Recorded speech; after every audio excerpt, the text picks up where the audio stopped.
Where is she? She's playing the Batman Arkham video games in my basement.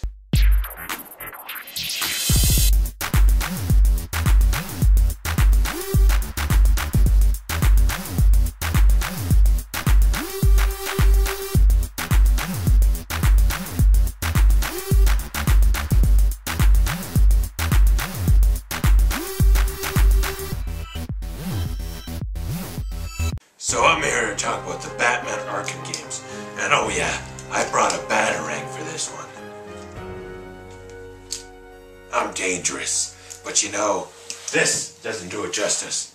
Those are great movies, but I need something to fit the atmosphere of these amazing video games. Why is that light there? I'm a creature of the night. Hey guys, how's it going? Very excited to be here to talk about two of my favorite video games of all time, and hands down, best superhero video games ever, in anticipation for the new Batman Arkham Origins. We're going to be talking about the Batman Arkham series. And first one up is Arkham Asylum. I'll review Arkham City in another video, because, you know, I was thinking about reviewing them in the same video, but I really want to go in depth, but not too in depth, because if you've seen a lot of my old videos, I can ramble on ridiculously. So Batman Arkham Asylum, this was pretty under the radar at the time. I remember first seeing the advertisements. I was watching The Dark Knight, and then you see this ad for the video game. It's just, well, what is this? You see Batman, Joker, and it's just an ad kind of showing gameplay footage and cutscenes, no real audio or anything, and it just says Batman Arkham Asylum. You're like, whoa, a new Batman video game? I didn't know about this. And you know the history, every Batman video game ever made sucks. I mean, some people might have liked Batman Begins a video game. Yeah. The only other one I remember owning was I owned the Batman Beyond video game. I think it was for the movie Return of the Joker. And I owned the Batman Robin video game. The movie was bad. The video game was terrible. This game features the voice talents of Mark Hamill as the Joker. Everyone's favorite Joker, kind of. You know, people either say like Heath Ledger or Mark Hamill. Because, you know, Mark Hamill is just, he's the most iconic Joker. The animated series, these games, it's just that laugh and everything about him. He's awesome. He is my favorite Joker. And you got Kevin Conroy as Batman, amazing on the animated series. Pretty much anything animated with Batman, they just get him because he's got a great Batman voice. You also get other people like Arlene Sorkin, who played Harley Quinn. The game feels like if you took the animated series but made it darker, that's what this would be, and I love that, because the animated series, awesome, but like, I watched it, it's awesome as it is, but you know, you kind of wish, like, oh, I wish this Joker would get a little bit even more demented, and in this he can. And the story is just Batman's picking up Joker from another random attack or whatever, taking him to Arkham Asylum for the, I don't know, 500th time or something, and then Joker actually has a plot. He ends up kind of taking over the whole asylum, releasing everybody. So, aside from Joker and a lot of whole Blackgate prison thugs that have been moved there, you got to deal with people like Bane, Killer Croc, Poison Ivy, Harley Quinn. It's awesome. Scarface even shows up. I love Scarface, that little puppet, man. And another character I love, Oracle. Batgirl after Joker cripples her. I love that she's in this. She, like, you know, you talk to Alfred, but Oracle's the one that kind of guides you through everything. I love that character. And it's really fun, just the idea, you get to go in contact with a lot of his villains and just beat people up kind of like Batman. This fighting system is awesome. It's good. You get to flow from person to person and a really neat fighting style. Paul Dini, as a writer, he knows the character of Batman better than anyone else, I would have to say. I mean, he knows his writing, he just writes him perfectly. He writes his villains so good. Scarecrow in this, Mark Hamill. Great performance, brilliant, love the character. Scarecrow comes so close to surpassing him because Scarecrow has great moments. He'll get you with the fear toxin, either like injecting it into you or you breathe in his gas. And then all of a sudden you're in a Scarecrow nightmare and you're running around. Scarecrow's like 50 feet. If he sees you, he's going to kill you. You got to like fight skeletons, sneak around. The nightmare parts are amazing. You get to relive Bruce's parents' death. Horrific delusions that you're a patient in Arkham Asylum and Joker's running it. Those parts are great. They deal with Bruce's character so well, and just that part where he's dealing with his fear and what he's terrified of.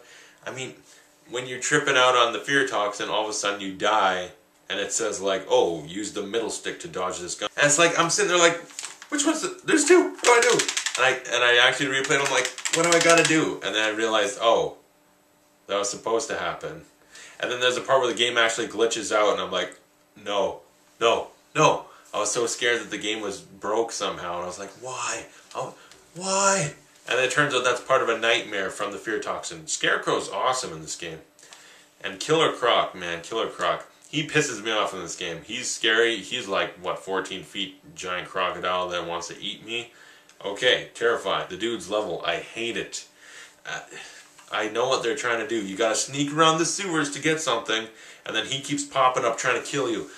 It scares the shit out of me the first couple times I played it. I mean, the first 10 times I wrapped it, I was like, oh god, oh god, oh god, where is he? And then he'd jump out, I'd shit my pants and quit playing and say like, fuck this, man. And then like in 20 to 30s, I'm just like, alright, when's he gonna pop up? Oh, god damn it. It's just, you know, it's just, I love it, hate it at the same time. Harley Quinn always, I just love Harley Quinn. Everything about her, her attitude, stuff, great character Paul Dini created. And she's awesome in this. Okay, Harley Quinn's hot in this. And then you get Poison Ivy. It's just like, Jesus. This game was weird. Because I was like, all attracted to video game characters. That was weird. I was like, is this weak? This is wrong. Why am I so attracted to Harley Quinn and Poison Ivy? They're not real. They're literally characters in a video game. This is, something's wrong with this. But man, it's true. It does get a little repetitive with you just kind of sitting there like mashing the square button to hit people. But you know, they throw in things like, oh, you gotta dodge, and this guy you kind of can't dodge because he's really tough or whatever. So you gotta backflip over this guy. This guy's got something that you can't block, so you gotta jump all over the place, attack, dodge. It's a lot of different things that kind of vary the combat, and it makes it really fun. It's really fun to go in there and beat people up. And then you get the stealth. The stealth, oh, it's awesome. You get to fly around kind of the ceilings of the room, sitting on gargoyles, drop down, pick people up, time to the ceiling, silently take people out, use all your cool weapons, the batarang, the bat claw, get explosive gel and a little gun to blow up walls, and oh, it's just, all these tools are fun. You feel like you're the Batman in this game. You get disposal to all his weapons, you get to go beat up everyone. They got really good writing. They got Paul Dini writing this, who wrote a lot of the animated series stuff. Just everything about this is awesome, except for all the air ducts. Good lord, the air ducts. It's just, I kind of understand. You got to get around the building, and some of the doors are locked. It's a giant asylum, so you kind of have to. But sometimes, just like, what is this ventilation shaft? The game? It just a few times where eventually, like, can you please just like break open a door? But you know, aside from that, it's awesome. I love the story in this, the places it goes. It's really cool. You got to deal with Bane alone is scary enough, and then you got to deal with this Titan serum that can turn people basically to even bigger than Bane physically, and you got to deal with them. It was really neat. The big fight with the Joker at the end, where he's on the stuff, and Batman actually gets injected with it, but he has to fight the urge to turn into a monster. And they finally did it. They finally get a good Batman game, and it wasn't just good.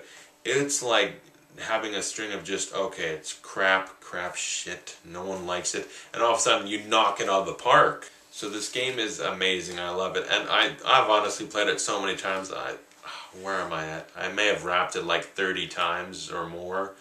It's just one of those games, I wrap it, and then you get all these Riddler things. You don't deal with the Riddler, but he got like riddles to solve, you gotta find Riddler trophies, so you got all that to do. And then after that, just, I want to wrap it again. I want to play the story again. It's just so fun. It's got such replay value, like 30 plus times, that's replay value. You got challenge mode where you can go to certain places of the asylum that have a challenge to like try to beat these people up and get a combo this high, or do this, like silently move around the room and get all these certain ways to take people out. A lot of variety. It's a really fun game. Changed superhero games forever, and I love it. Batman Arkham Asylum definitely gets a 10 out of 10. This is a legendary game. Alright, so I'll see you guys in a little bit when I talk about the next game, the sequel, the Dark Knight to this game's Batman Arkham Asylum, Batman Arkham City. Who was I poking in the face? Catwoman. I'd like to poke her more in the face. So if you like this review, like or subscribe, comment below. Tell me what's your favorite superhero game. You know, Ultimate Spider-Man, Spider-Man 2, The Batman Arkham games. What else is there? Like The Incredibles, the video game. That was actually pretty cool. I don't know. There's a lot of them out there. None of them are really that good. So you gotta like look around, pick and choose. But my favorite, I would have to say, these are great. But my all-time favorite, Spider-Man for the PlayStation 1. I love Spider-Man. That game's awesome. Classic. That game was my childhood, and it's awesome. If you haven't played that, go look it up. So thanks for watching. I'll see you guys later.